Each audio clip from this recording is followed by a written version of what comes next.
As you say, it's a great time of year, isn't it, to kind of see the things and take photos of things that you probably haven't really noticed before.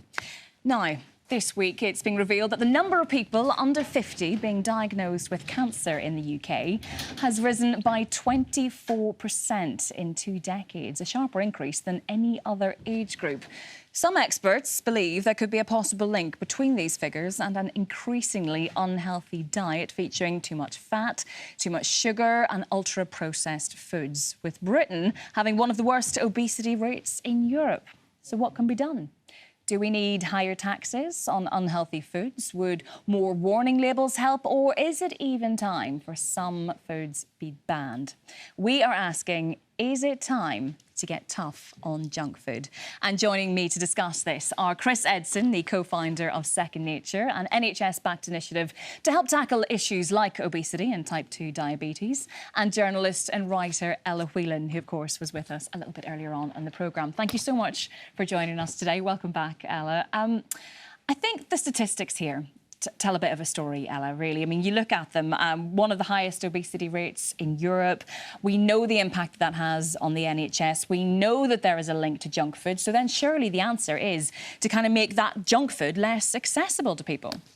That doesn't strike me as the sure answer at all. I think the implication for banning food is, well, it can be quite dangerous. We all seem to forget that when I was young and in my teens, in the 90s and early noughties, the obsession was with being thin and anorexia, and there was a very unhealthy relationship with food. I mean, my generation pretty much survived off of Special K, you know, it wasn't good.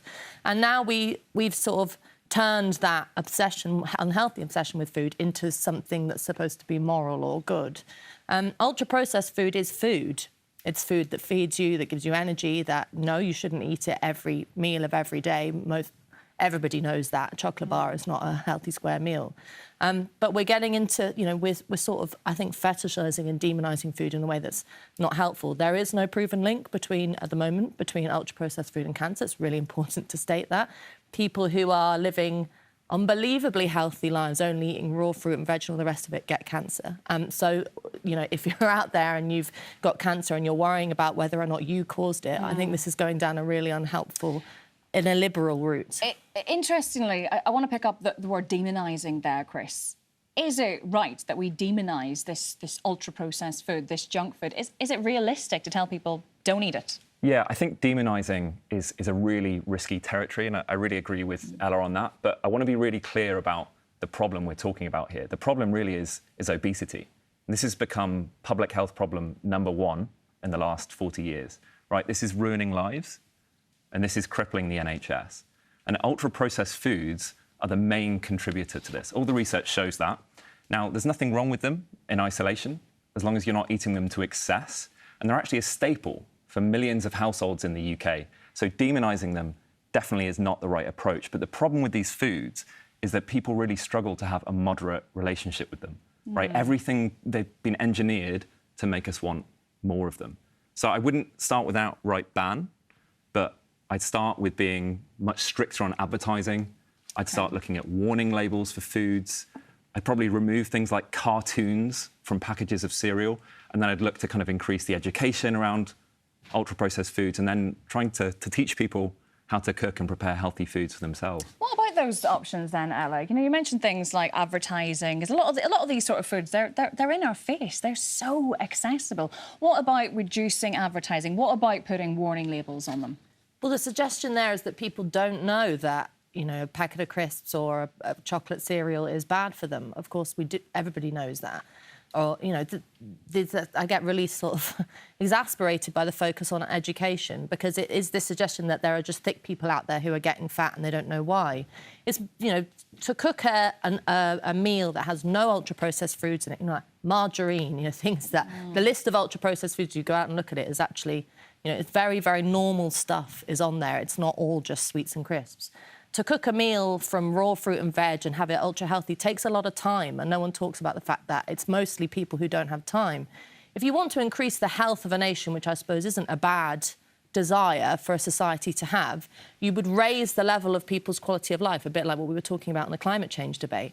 And by banning things and restricting things and treating people like children, adults like children, saying that we have to curtail advertising, you're not increasing their quality of life, you're not increasing their choice or their time, you're simply limiting them.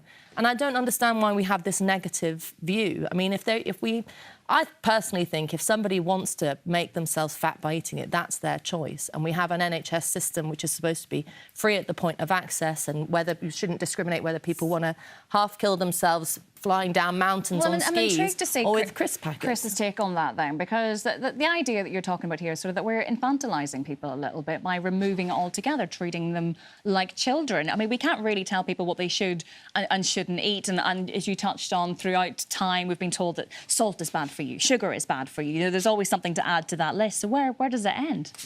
I really am not sure that people do know the right foods to eat. I think the situation we have right now in the UK is incredibly misleading.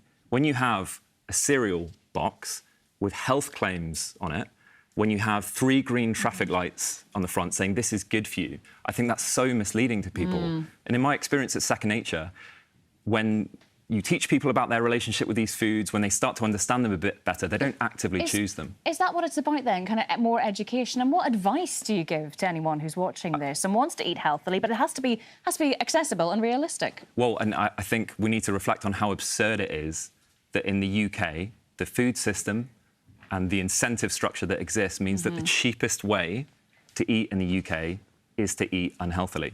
So something enormous has to change there. So yeah, I'd start with arming people with the knowledge. And then secondly, I'd start looking to increase the education that they can get access to. Chris, great advice. Thank you very much. Ella Whelan too, thank you for joining us on Sunday Morning Live today.